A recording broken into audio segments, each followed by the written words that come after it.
현재 시각 8시 28분 향해 갑니다. 지금 보시고 계신 머니쇼는 SBS 비즈액과 유튜브에서 실시간 시청이 가능합니다. 또 다양한 주식 정보 원하시는 분들은 카카오톡 채널에서 머니랩 검색하셔서 친구 추가하시기 바랍니다. 확실히 블랙 프라이데이 맞네요. 뭐 소비 안 좋을 수도 있다는 얘기 나왔는데 뭐 예전만큼은 아니라고는 합니다만 그래도 오픈런도 있고 또 소비도 좀 되살아나는 모습이고 여기에다가 또 12월 FOMC 금리 인하 기대감은 더없이 높아지고 있는 상황이고 여러모로 증시에는 좋은 소식들이 많아지는 것 같습니다. 뭐 저만 하더라도 블랙 프라이데이처럼 저렇게 할인해주면 평소에 살 거 미뤘다가 이때 사죠 뭐. 그렇죠. 그렇게 사고. 요즘은 어떨란가 모르겠네. 예전에 이제 좀 인터넷 속도 좀 느리고 집에서 잘 안 되고 이러면은 월요일 날 아침에 출근해가지고 그때까지 남아있던 쇼핑 목록 보면서 또 추가해서 그때 사이버 먼데이라는 얘기가 있었거든요. 아, 사이버 먼데이 있죠. 예. 오늘까지도 그 소비 열기가 이어질라는지 그거 하고. 그래요. 지금 뭐 그럭저럭 나스닥은 살짝 약보합이었지만 그 힘든 11월을 보내면서 다우, S&P 500 할 것 없이 월간으로 결국 상승 마감을 해냈습니다. 그러게요. 마지막 주간에 진짜 피치를 올렸고 어떻게 보면은 존 윌리엄스가 그때 리사 쿡이 흔들어 놓은 시장 갖다 돌려 세우고 뭐 등등 하면서 엔비디아가 힘을 못 쓰는 와중에 그래도 뉴욕 증시 이렇게 결국 11월도 상승 마감을 기록하면서 이제 연말 12월 랠리까지 이제 기대하는데 그러네요. 재밌어지네요. 그리고 지난 금요일 우리 시장은 너무 놀라웠고요. 어찌 그렇게 코스피는 패대기를 치고 코스닥으로만 몰려가는지. 양시장 완전 온탕 냉탕 극명하게 희비가 엇갈리는 모습이었는데 그날 저희 또 앞에 굿모닝 마켓에서 이제는 코스닥이다라는 얘기가 있었잖아요. 그런데 때마침. 그러니까 그 굿모닝 마켓에서 소개했던 그 기사 하나 단독 기사였죠. 한국경제신문의 단독 기사. 그 이후에 약간 그 부분에 대해서 정책 당국에서 기다 아니다 뭐 확실한 얘기는 없었는 것 같은데 어쨌거나 이제는 소위 말하는 코스닥 붐업 쪽으로 가겠다 하는 그게 어쩜 벤치사인 떨어지자마자 외국인들은 일거저것 할 것이 코스피 쪽은 다 던지고 코스닥은 샀는데 이번 주도 그 흐름이 이어질지 이제 한번 볼만하네요. 이번 주도 여러 가지 지표 발표도 예정되어 있으니까요. 그래요. 오늘 함께해 주실 분 소개하겠습니다. 레그넘 투자자문의 이춘광 대표님 함께합니다. 어서 오세요. 네, 어서 오십시오. 안녕하십니까. 대표님 오늘 뭐 한 10분 정도만 하고 가실 거죠? 미국 좋습니다. 좋은 것 뭐 한국은 뭐 코스닥 붐업이라 하지만 그래도 별로 신뢰 안 갑니다. 이 정도만 하시고 그냥 10분 만에 퇴근하실 거죠? 부장님 말에 뼈가 있으시네요.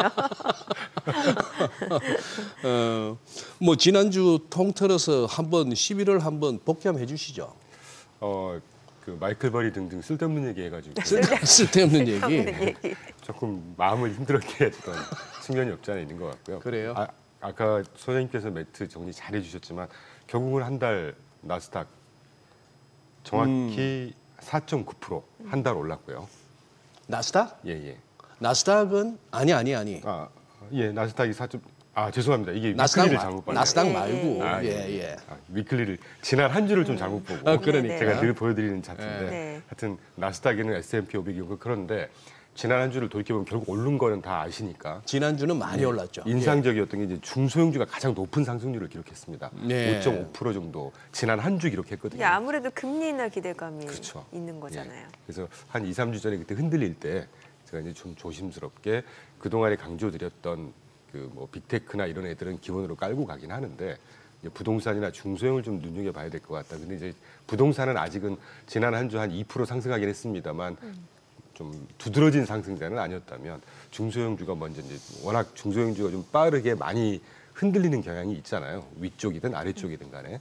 그게 좀 인상적이었고 지난 한 주만 보더라도 이퀄 웨이트 가장 오른쪽에 EQW라고 그래서 모든 업종을 n분의 1로 쭉 봤을 때 올라간 것들도 한 3.1% 정도 위클리 상승했으니까 그 상승세가 전반에 이렇게 걸쳐서 같이 확대가 됐다는 측면에서 질적으로 괜찮았던 시장이었던 것 같습니다. 그리고 또 뭐 이따가 본격적으로 다루겠지만 이제 12월 달 한 달도 저는 연말 랠리는 분명히 있을 거라고 보고 있고 뭐 그런 친구들이 매크로 환경 측면에서만 보자면 트럼프가 지금 매주 계속 아주 그 시장 서포티브한 멘트를 계속 날려주고 있지 않습니까? 네, 네. 3주 전에 알래스카 그동안의 환경 문제 때문에 막혀 있었던 원유 채굴 승인해주겠다든가 또 그 바로 직전에 200개 품목 식품 관세 면제해주는 행정명령 또 사인을 했다든가.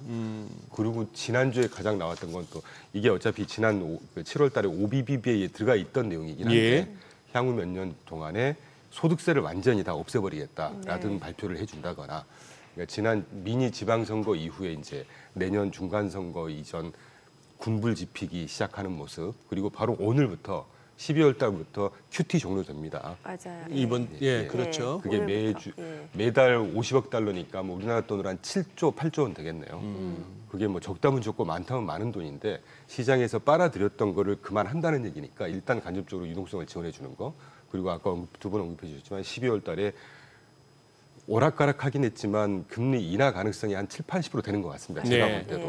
예. 왜냐하면 리사쿡 이후에 존 윌리엄스가 되게 나비쉬하게 발언을 했다고 하면 이게 조금 본인들 컨센서스하고 조금 이격했다고 하면은 뭐 제롬 파월이든 누가 나와서도 그걸 살짝 상쇄해주는 멘트를 날리기 마련이거든요. 네. 근데 그 이후에 아무도 멘트를 안 하고 있단 말이죠. 제롬 파월도 마찬가지고. 그러니까 이거는 대세가 한 번 더 인하하는 방향으로 굳어지고 있지 않느냐 하는 게 조금 유추가 되더라고요. 예. 네. 그리고 재정적인 측면에서 재정 확대 측면에서도 늘 제가 강조드리는 그 TGA 잔고 재무부 잔고족이 10월 30일 1조 딱 찍었다가 지난주 금요일 날 8,990억 달러로 줄었습니다. 그러니까 한 달 만에 한 1,100억 달러를 이제 집행하기 시작했다는 것이죠.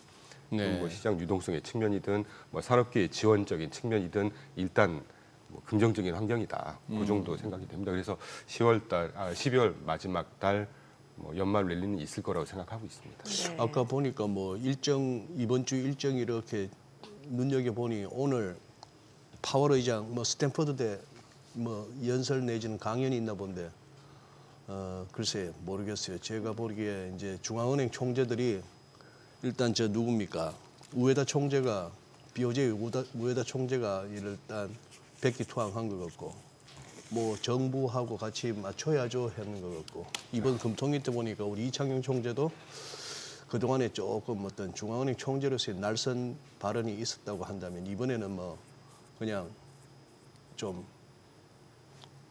약해졌다는 느낌. 이제 파월 의장도 저 이제 뭐 갈참이에요 하는 분위기로 끝날지 아니면 마지막 자존심을 살리면서 할 얘기를 할란지 궁금하긴 합니다만. 근데 이게 참 블랙아웃 기간이라서 입장 표명하기가 쉽지는 않을 수 있어요. 예. 그런 것도 있겠구나. 노대 입사 기간이요. 예, 딴 지금은 엉뚱한 소리 할 수도 있겠네. 다른 얘기. 왜냐하면 괜히 얘기했다가 본인들의 룰을 본인이 깨면 안 되잖아요. 그렇죠. 예. 근데 이제 제가 시장 플레이로 볼 때 자료 띄워놨습니다만 닉 티밀하우스가 25일 날 SNS 올렸죠. 그러니까 자기가 예상할 때 두 가지인데 결국은 뻔한 얘기긴 합니다만 나비쉬한 홀드다. 비둘기파적인 동결이고 또 하나는 호키쉬한 컷이다. 매파적인 그 인하인데 이게 말이 좀 멋있어 보이지만 결국 똑같은 얘기거든요. 그리고 금리는 언제 하느냐 그 차이인 거잖아요. 12월 달에 하느냐 1월 달에 예, 하느냐 예. 큰 차이입니다. 그게 대세에 어떤 지장이 있을까 하는 생각이 드는 것이죠. 참 말장난들. 비둘기파적 동결, 매파적이나. 매파적이나 그거 똑같은 얘기거든요. 예, 한 달 결국에. 차이긴 한데 결국은. 12월에 하느냐 1월 달에 하느냐. 예. 그러네요. 그래서 큰 방향은 일단 피벗은 컷하는 방향으로 피벗을 할 것 같아요. 노동시장도 지금 계속 조금씩 훼손되는 걸로 나오지 않습니까? 그러니까 여기서 포인트는 그거잖아요. 만약에 이번에 인하를 하면 다음번엔 동결이고 이번에 동결을 하면 다음번에 인하고. 그 뻔한 얘기, 똑같은 예, 얘기거든요. 근데 이거 계속 한 인하는 차이지만. 아니다 요 얘기인 거고. 그런 얘기죠. 뜨거운 아이스크림이나 아이스 아메리카노나 그냥 1시간 후에는 비스무리해지는 것처럼. 네.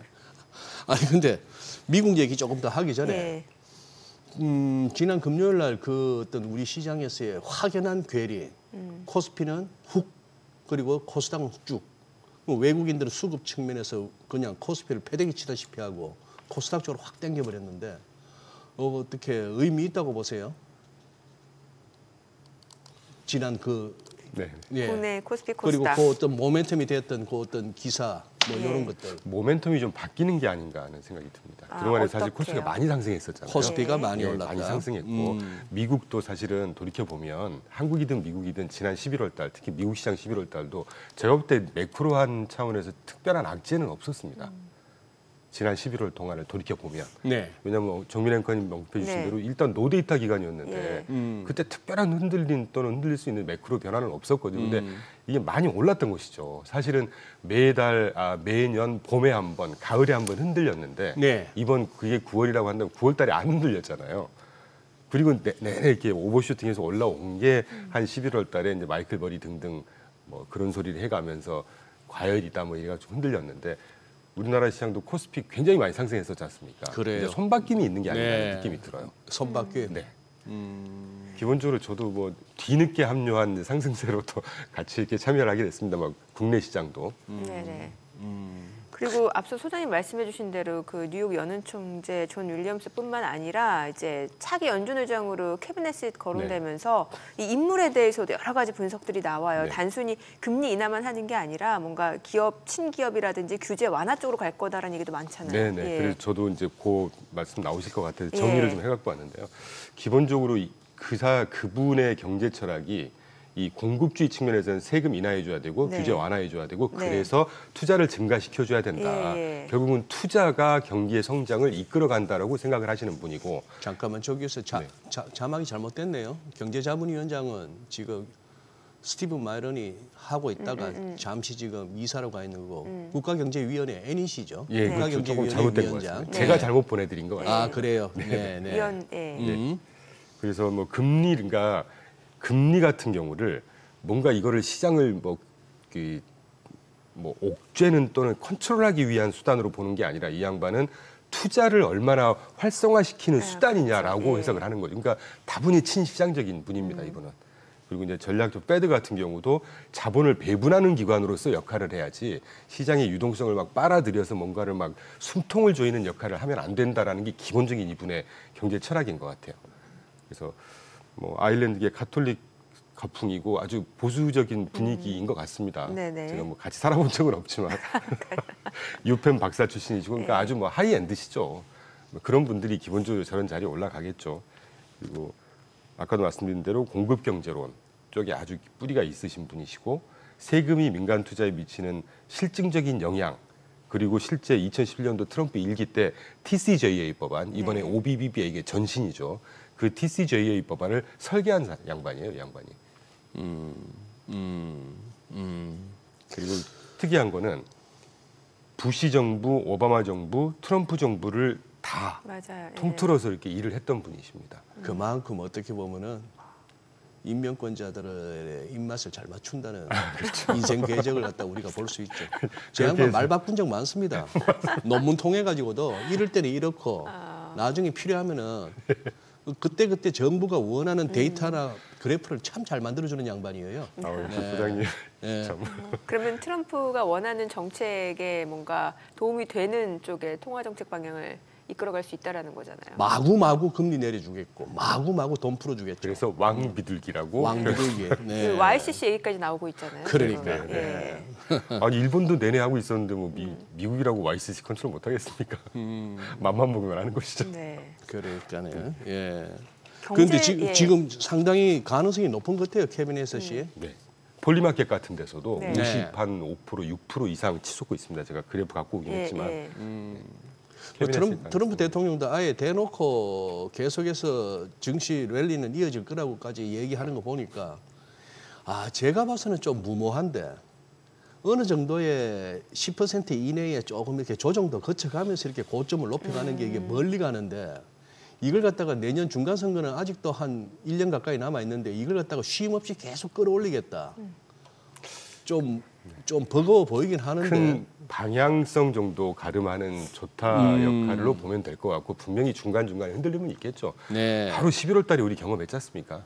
한 5% 빠졌다가 또 올라가고 그러니까 있잖아요, 예. 저는 사실은 단기 볼로틸리티 정도면 고점 대비 5에서 한 10% 사이 정도라고 보거든요. 그때도 언급드렸지만 2023년 초반에 실리콘밸리 그때는 지수가 한 15% 빠졌습니다. 23년도 가을에 한 7% 빠졌고요. 네. 24년도 작년 봄에 한 5% 빠졌어요. 그리고 가을에 왜 엔캐리 트레이드 촉발 핑계대고 그때 한 8% 빠졌거든요. 예. 그런 움직임은 늘 있겠죠, 조정은. 또 그래야 그게 건강한 상승세일 것이고. 네, 그래요. 지금 그러면은 데이터 지금 뭐 나올 게 뭐 있나요 지금? 일단 베이지북 지난주에 나왔는데 네. 잘 아시겠지만 베이지북이라고 하는 게 FOMC 딱 2주 전에 발표되지 않습니까? 네. 이걸 네. 기초로 해서 이제 FOMC 투표권자들이 의사결정을 한다는 얘기죠. 워낙 많이 다루셨을 테지만 경제 활동이 큰 변화는 없었다. 그리고 고가의 소매 지출 회복세가 경제 소비세를 끌어갔다.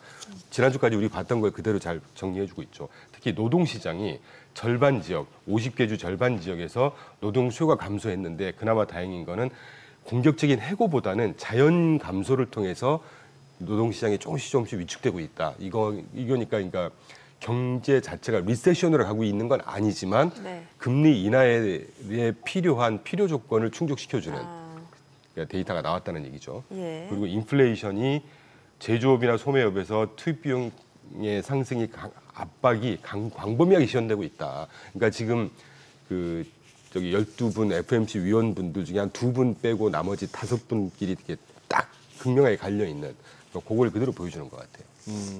그런데 이제 캐스팅본 역할을 할 수 있는 존 윌리엄스나 또 케빈 에셋 이런 전체적인 분위기가 방금까지 다뤘지만 이제 인하 쪽으로 가기 때문에 저 역시도 이번에 인하 가능성이 한 70~80%는 되는 것 같습니다. 예. 네. 그 정도 나왔고 뭐 연말 소비 리테일 세일즈가 지난주 나와서 조금 헤드라인 수치가 안 좋다고 생각을 했는데 그래도 플러스권이라서 좀 안심이다라는 생각했는데 지난주에 연말 아까 오프닝 멘트 해주셨지만 땡스기빙이라든가 연말 소비 굉장히 잘 나왔습니다.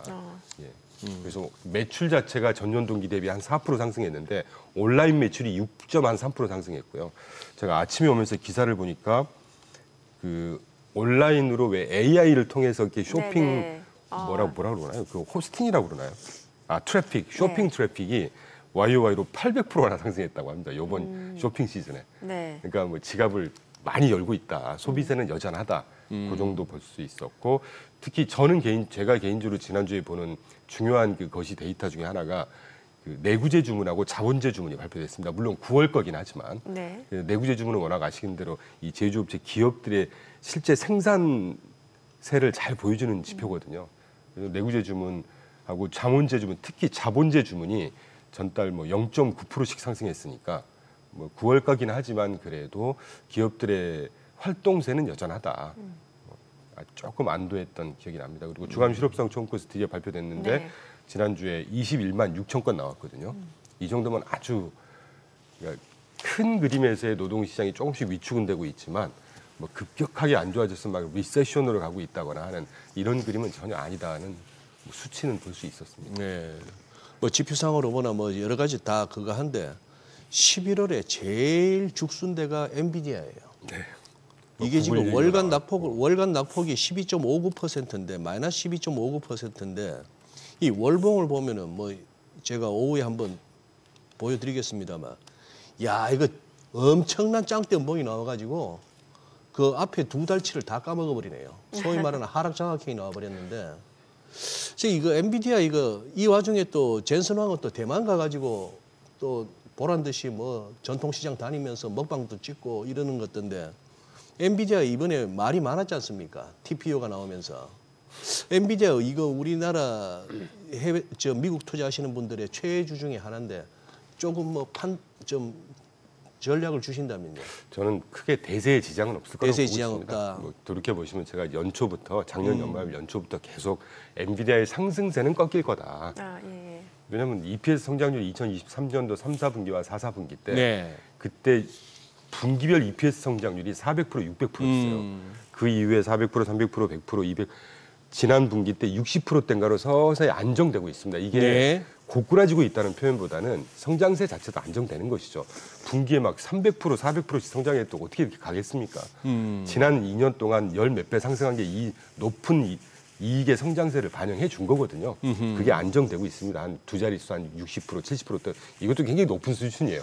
대신 이 주가가 상승했던 이 정도의 기울기는 조금 꺾이게 마련인 거고 그 흐름에 지나지 않는다고 보고 있고 조금 더 한 발짝 물러서 보면 제미나이 3.0 나와서 엔비디아의 아성을 네. 흔들지 않겠냐.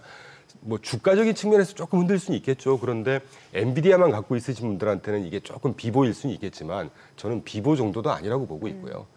이러다가 그러니까 그 가끔 제가 이런 표현 드렸지만 지금 AI 초기 인프라 투자 기간 5년 정도 본다라고 레리 앨리슨이 얘기했다는 말씀 드렸죠. 예. 이게 끝나고 나면 이제 AI라는 게 정말 그 범용화, 본격적인 성장을 할 겁니다. 그때 이 엔비디아가 주도하고 있는 범용 반도체만 계속 갈 거냐, 아니면 브로드컴에서 지금 제미나이 3.0이 그런 식인데 에이직인가요? 제가 항상 네, 에이직 맞아요.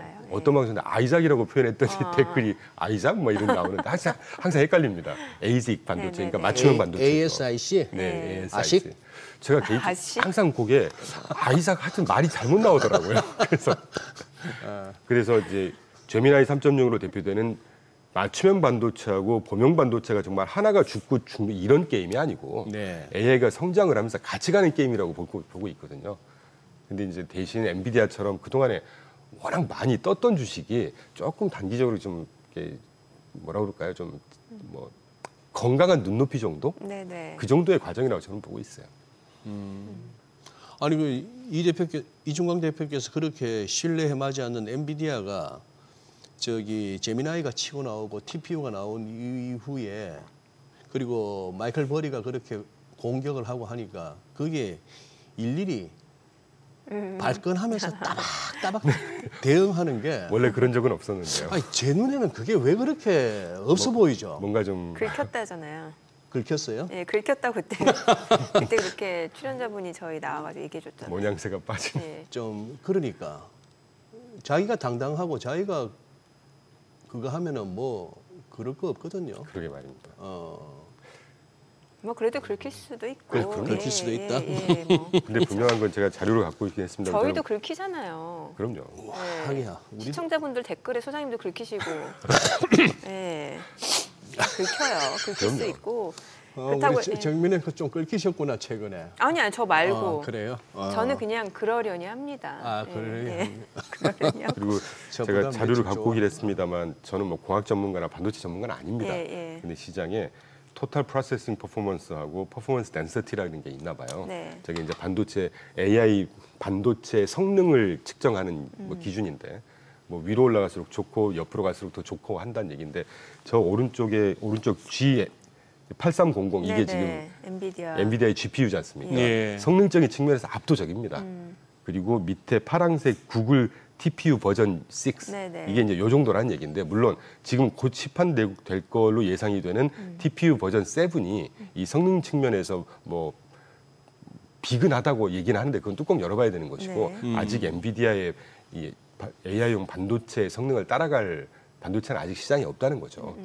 그래서 같이 가는 네네. 범용과 맞춤형 앱에 그렇죠. 뭐 같이 가는 정도가 되지 네. 않을까. 투자자 입장에서는 선택할 수 있는 폭이 더 넓어진 거니까 예. 뭐 보통 그렇게 얘기를 하잖아요. 지금 엔비디아의 진영, 엔비디아 컴플렉스, 구글 컴플렉스, 구글 진영 이런 식으로 양분해서 호사가들이 표현하는데 뭐 저는 그것도 그렇게 뭐 이렇게 진영 나눠가지고 서로 뭐 전쟁하듯이 저는 그거 아니라고 봅니다. 같이 이제 상생 경쟁하는 그럼요. 구도로 간다. 그러니까 이거를 한 발자국 딱 예. 멀리 떨어져서 보면 이 그림 자체가 미국 주식시장 또는 미국 경제 산업계에 굉장히 살아있는 다이나믹스를 보여주는 그런 현상이라고 저는 봐요. 그게 지난 30년 동안 S&P 500 미국 증시를 수직 상승으로 끌어왔던 큰 여러 가지 축 중에 하나라고 생각하고 있습니다. 네. 저는 되게 반가웠어요. 이 제미나이 3 이슈가 네. 나오면서. 그렇죠. 자, 지금 시각 8시 52분 향해 갑니다. 오늘 양시장 호가 상황 좀 체크해 보겠습니다. 먼저 코스피 예상 체결지수부터 확인해 보도록 할게요. 오늘 코스피 0.9% 반등 시도할 걸로 보여집니다. 지금 3,961, 코스닥 0.7% 상승세 이어질 걸로 보여지죠. 919포인트로 집계가 되고 있고요. 시가총액 상위 종목 예상가 보도록 하겠습니다. 삼성전자 오늘 2% 강세 출발 예상됩니다. 지금 호가에서는 103,400원이고요. SK하이닉스는 0.5%가량 하락 출발 예상되고 있습니다. 호가 52만 8,000원이고 LG에너지솔루션 0.8% 상승 예상되고요. 삼성바이오로직스 1.8% 오름세가 예상됩니다. 지금 호가는 163만 6천원, 삼성전자 우선주 2.9% 강세 예상되고 있고요. 현대차가 약보합 출발 예상됩니다. 호가는 26만 1,000원, 두산에너빌리티 1% 상승 예상됩니다. 호가 7만 7,200원이고 KB금융 호가는 12만 7천원으로 1.7% 상승 예상됩니다. HD현대중공업 54만 원 지금 예상 체결가죠. 그리고 기아는 0.3%가량 하락 출발 예상되고 있습니다. 코스닥 시가총액 상위 종목 예상가도 보도록 하겠습니다. 오늘 알테오젠이 0.7% 상승 예상됩니다. 지금 호가는 53만 7천 원으로 집계되고 있고요. 에코프로비엠, 에코프로 모두 2%대 강세가 예상됩니다. 각각 예상 체결가 15만 3,600원, 8만 6,500원이고요. 에이벨바이오 포함 예상되고 있고요. 레인보우 로보틱스가 1% 상승 예상됩니다.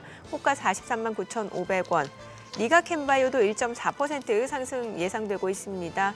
오늘 호가 19만 6,100원이고요. 이 가운데 펩트로는 8%가량 하락 출발 예상됩니다. 코롱 티슈진 소폭 상승 예상되고 있고요. HLB 호가는 4만 6,750원, 리노공업이 2% 강세가 예상되고 있습니다.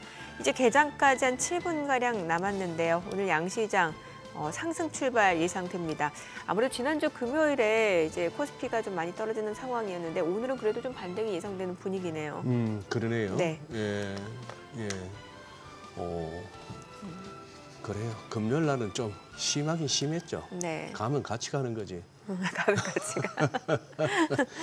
어떻게 보면 또 시장에 빠른 돈이니까 이쪽 살라니까 이쪽 판 것, 저쪽 판 것도 뭐 이해는 되기는 네. 되고. 예.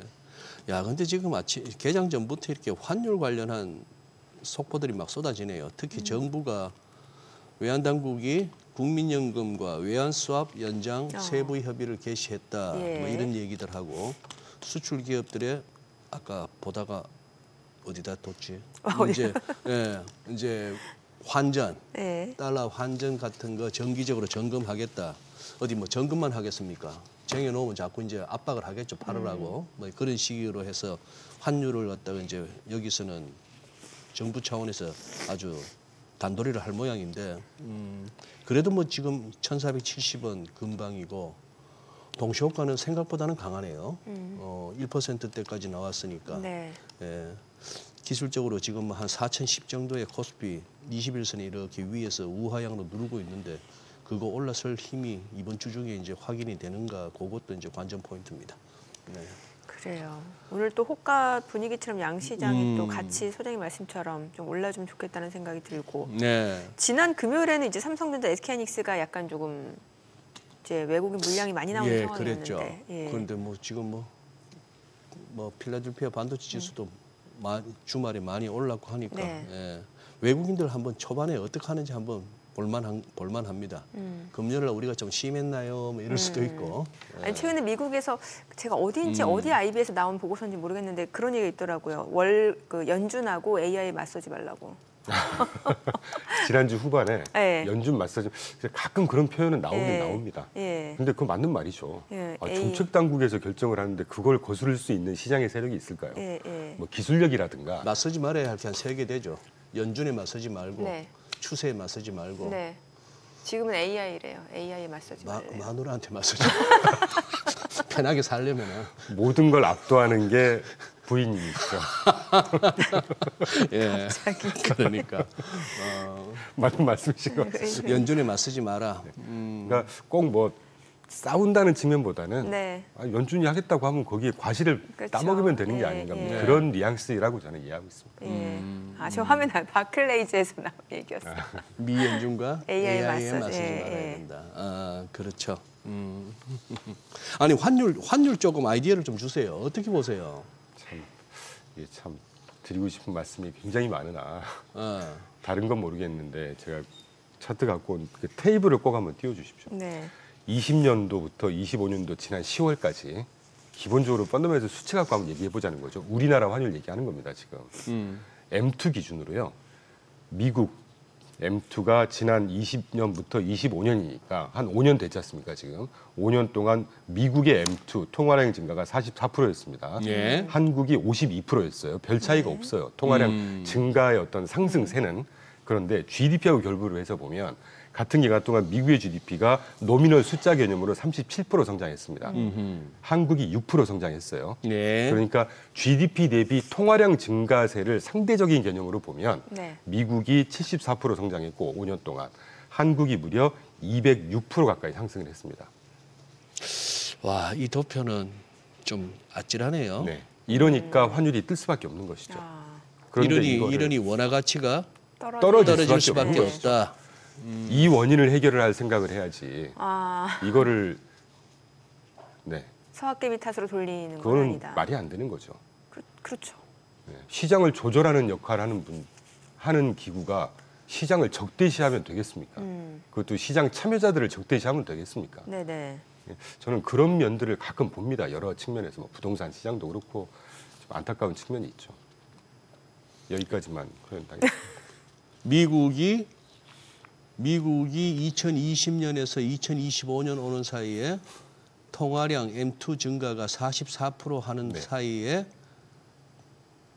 GDP는 37% 증가했고 네. 돈은 44% 늘었는데 GDP는 37%나 성장했고 한국은 돈은 그 같은 기간에 52%나 늘어났는데 통화량은 경제는 6% GDP 증가는 6%밖에 네. 결국에 펀더멘탈 우리 경제 펀더멘탈이 환율에 가장 절대적인 영향을 미쳤다. 그렇죠. 이거를 당국이 인식해야 된다. 그렇죠. 그래서 지금 여러 답안이 있겠고 어떤 게 정답인지는 모르겠지만 뭐 뉴스를 통해서 그렇고 유튜브에서도 그렇고 요새 저는 교수님들의 코멘트를 네. 많이 봅니다. 예. 왜냐하면 그분들이 가장 그 어떤 편견이 없이 말씀을 하신다고 저는 믿고 있거든요.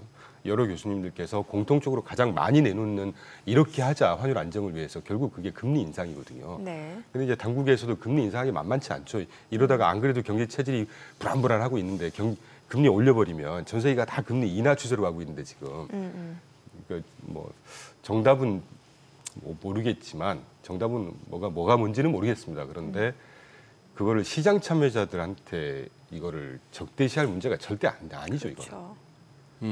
서학개미가 하고 있는 외국인 그래서 달러를 수요하는 그 양이 얼마나 되겠습니까 지금? 제가 볼 때 미미 알 겁니다.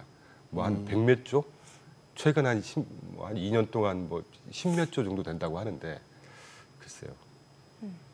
그럼 개장하기 전에 또 그 얘기도 잠깐 여쭤볼게요. 최근에 AI 거품론 버블론이 나온 이유 중에 하나가 뭐 그 오픈 AI에서 비롯된 뭐 순환 거래 얘기도 많았고 또 이제 돈이 많으면 이렇게까지 이런 식으로 순환 거래가 이루어질 이유가 있느냐라는 얘기 많았는데 사실 성장 측면에서 놓고 봤을 때는 또 여전히 이제 시작이다라는 의견 그럼요. 많잖아요. 예, 이것도 좀 제가 좀 나이브한 말씀일 네. 수는 있겠지만 기업이라는 게 외부 투자를 하는데 다 자기 돈 갖고 할 수는 없는 거거든요. 네네. 왜냐하면 유보를 해놔야 필요도 있는 것이고 나중에 유사시에 쓰려고 아껴놓을 수도 있는 것이고 그렇기 때문에 일부는 회사채 발행을 한단 말입니다. 네. 그런데 회사채 발행을 하다 보니까 그 얘기를 네네. 죄송한데 그러시죠. 좀 개장하고 들어보겠습니다. 오늘 국내 증시로 확인해보자. 개장합니다.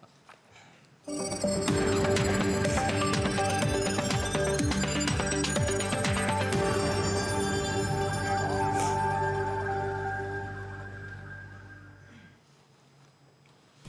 12월 1일 월요일 국내 증시 개장했습니다.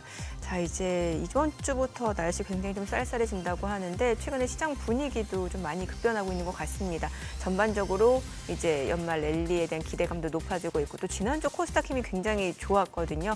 정책 모멘텀에 대한 기대감까지 더해지고 여기에다 유동성 확대에 대한 기대감까지도 시장에 지금 강한 모멘텀으로 좀 이어지는 것 같습니다. 오늘 양시장 출발 지수 좀 체크해 보도록 하겠습니다. 코스피가 1% 올라갑니다. 3,967, 코스닥도 0.8% 상승합니다. 920선.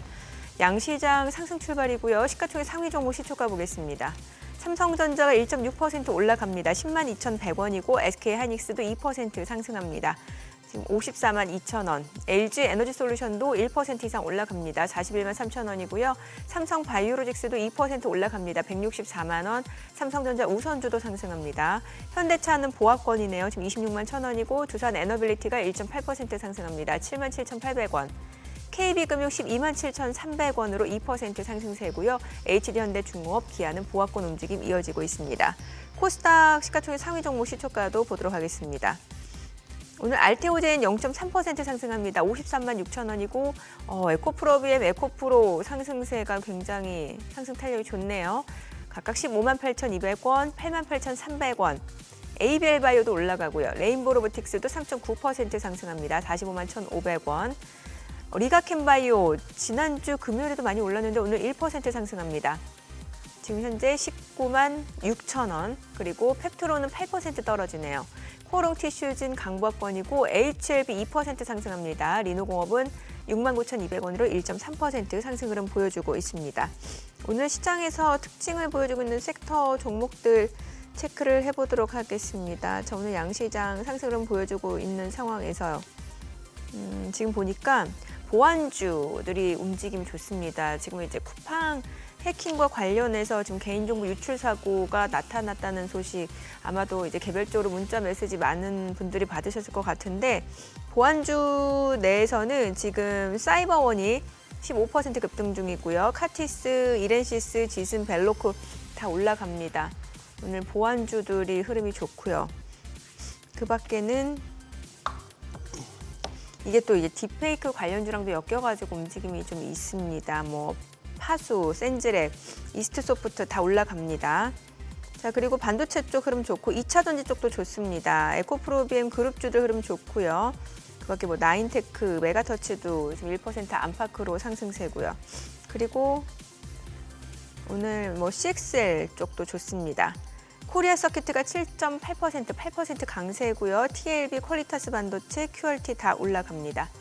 수급 상황 좀 체크를 해보도록 하겠습니다. 오늘 유가증권 시장에서 외국인과 기관 각각 732억 원, 70억 원 순매수고요. 개인은 743억 원 매도 우위. 코스닥에서 개인은 391억 원 순매수, 외국인은 507억 원 매도 우위, 기관은 141억 원 순매수를 보여주고 있습니다. 환율 체크하겠습니다. 달러 환율입니다. 오늘 4만 60전 하락한 1,467원에 개장이 됐습니다. 와, 그래도 코스닥 쪽 상승 탄력이 더 좋네요. 네, 그러네요. 네. 외국인들 금요일 날 그렇게 코스닥 사더니 오늘은 또 일단 시작은 일단 줄이면서 가는 그래요. 자, 아까 맞아요. 질문하자마자 꺼냈던 게 뭐였죠?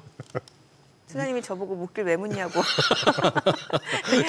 아까 그러셨는데. 질문하자마자 끊으셨잖아요. 네. 그래서 이제 외부에서 채권 조달을 하다 보니까 이 그동안에는 빅테크들이나 이런 회사들이 현금을 어마어마하게 갖고 있었기 네. 때문에 네. 그런 거에 대한 전혀 이슈 몰이 또는 이슈화가 전혀 안 돼 있었죠. 네. 그리고 CDS 소위 CDS 프리미엄이라든가 이런 스프레드 자체가 채권 스프레드가 굉장히 낮았습니다.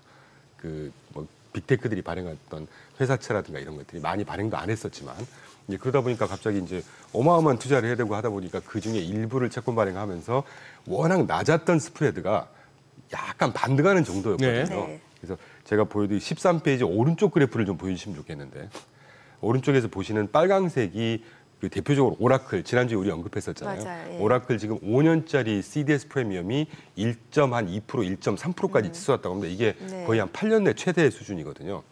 그런데 저희 지금 보시는 거에서 빨강색이 그렇습니다.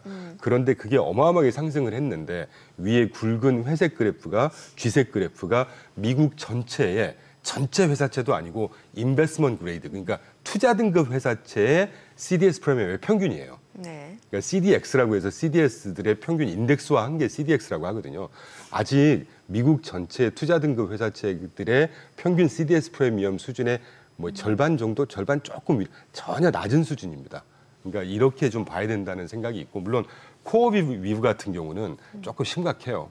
제가 볼 때 지금 뭐 오라클보다 조금 더 심각한 수준인 것 같습니다. 코어 위브가 CDS 프리미엄이 거의 한 700bp 가까운 정도로 상승해 있으니까 지금 네. 보시는 거에 왼쪽 그래프인데 하여튼 그렇다고 해서 그 회사라고 하는 게 아무리 아까 AI 싸우지 말라는 표현도 있었지만 네네.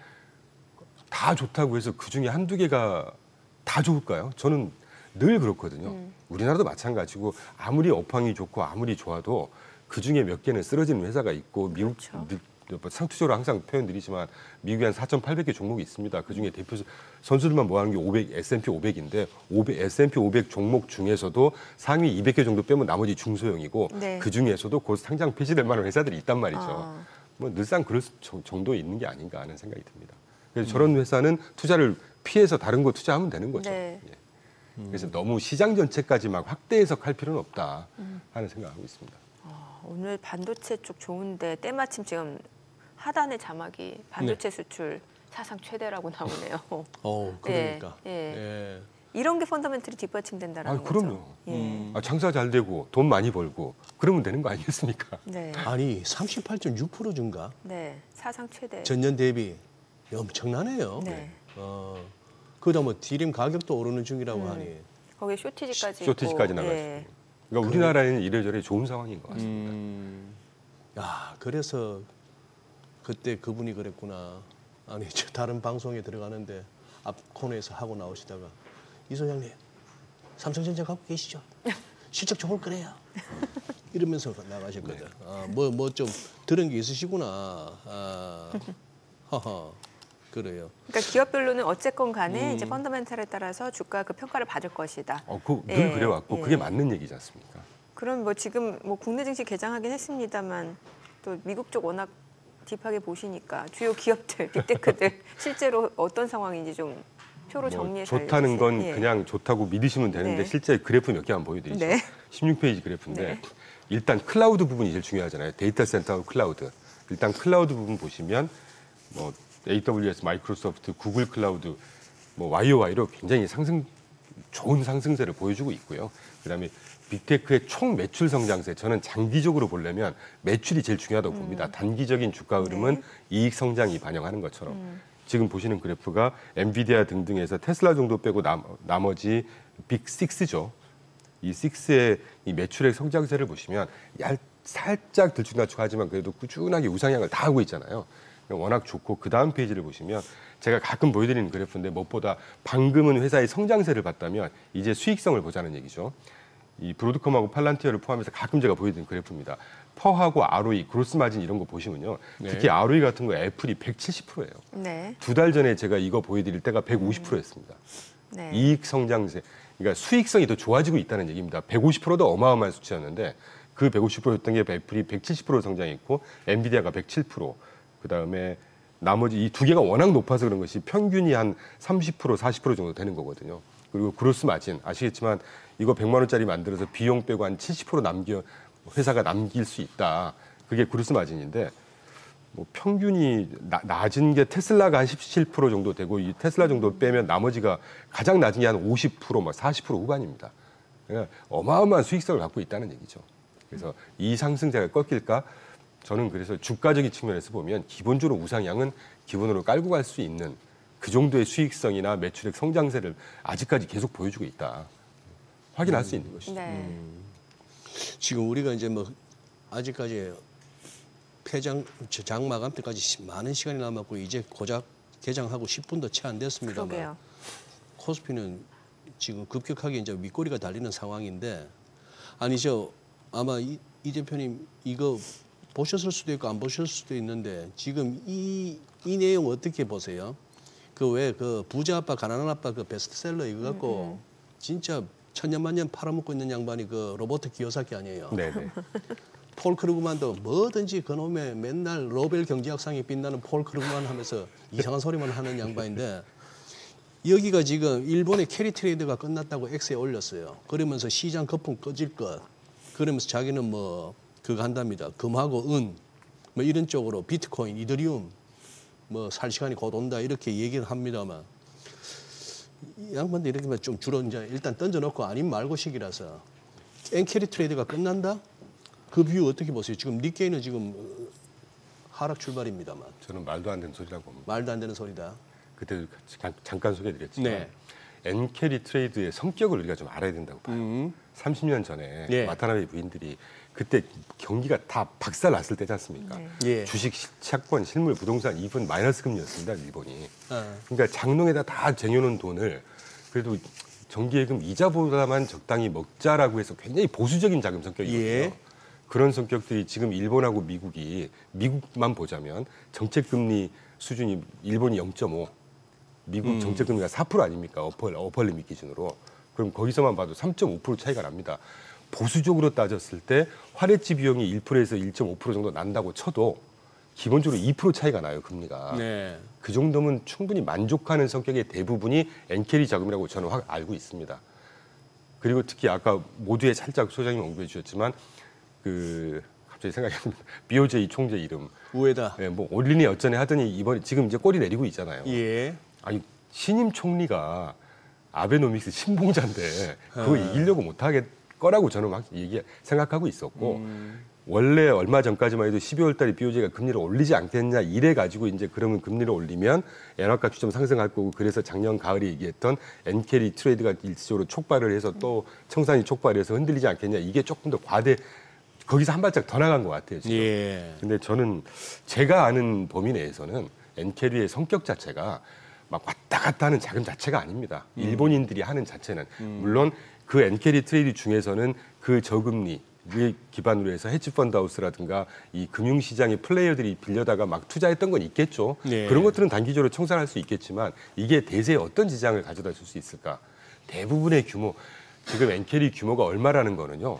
전혀 집계도 안 되고 20조 달러라는 얘기도 있고 뭐 7조 달러라는 얘기도 있고 저는 그중에 90% 이상은 일본의 아주 보수적이고 안정적으로 투자하는 자금의 성격들이라고 보고 있습니다. 그래요. 예. 혹시 지난주 24일에 이제 트럼프하고 시진핑 통화했잖아요. 네. 이거에 대해서 여러 가지 얘기들이 좀 나오긴 합니다. 시진핑이 이렇게 직접 전화를 한 거는 먼저 전화한 건 24년 만이라는 얘기가 있는데 이거에 대해서 이제 중국의 신화통신은 이제 미국에서 제안을 했기 때문에 전화를 했다 이제 이러는데 여기서 대만 이슈가 얘기도 나왔다는 얘기가 있고 이게 시장에 어떤 영향을 미칠 변수라고 보시나요? 사실 지정학적인 예. 거는 제가 주로 보는 분야이긴 한데 시장에 직접적인 영향은 없죠. 네. 근데 시장에 정말 가장 그 근본적으로 영향을 가장 광범위하게 미치는 이슈라고 보고 있는데 그런 차원에서 볼 때 거의 한 10년 됐죠 지금 미중이 패권 전쟁 하는 지가 그런 측면에서 저는 약간 꼬리를 내리는 제스처가 아니었나. 중국이. 보세요. 그 시진핑 지금 방송에 나오지만 예. 시진핑은 저렇게 회담 같은 데 가면 있지 않습니까? 웃는 모습을 잘 연출 안 합니다. 항상 눈꼬리 밑으로 다 깔고 이렇게 포커페이스 유지하거든요. 네. 근데 그런 분이 표현해 주신 대로 20몇 년 만에 처음으로 전화를 했다는 겁니다. 네네. 그럼 이걸 어떻게 해석을 할 거냐. 네. 뭔가 굉장히 아픈 구석이 있다든가 뭔가 급한 구석이 있을 때 전화를 하는 거 아니겠어요? 제가 오늘 아쉽게 그림을 안 갖고 왔죠. 예, 예. 지난주에 사실 갖고 왔다가 예. 말씀 못 드리고 왔는데 중국이 여러 문제, 뭐 디플레이션 문제도 있고 다 있습니다만 네. 중국이 지금 몇 년 전부터 그 내치가 조금 흔들리고 있다고 저는 보고 있는 것이 뭐 백지 시위부터 네네. 무슨 풍선 시위부터 이 소셜 라이엇이라고 하죠. 사회적인 어떤 뭐 불안, 뭐 그 시민들의 네네. 데모, 이런 게 산발적으로 일어나고 있습니다. 그래서 저는 그 시진핑이 뭐 본인의 어떤 정치적인 입지 그걸 떠나서 중국 내부의 여론도 굉장히 좀 안 좋아지는 상황이라는 걸 제가 보는 소스에서는 확인하고 있거든요. 정치인이란 건 어쩔 수 없죠. 트럼프도 지금 친시장적인 멘트를 계속 내는 거는 지난 한 달 됐나요? 미니 중간선거 이후에 지금 급격하게 안 좋아지는 여론을 잠재우고자 해서 이런 식으로 하는 거거든요. 네.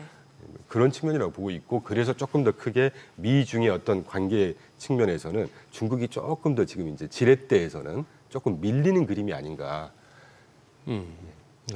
어느 나라의 편이고 이걸 떠나서 근데 중요한 건 미국이 한 발짝 내리던 중국이 내리건 일단 이 극심한 어떤 텐션의 변동성은 조금 더 이제 완화가 되지 않을까요? 예. 그럼 기본적으로 시장에는 좋은 거라고 저는 해석하고 있습니다.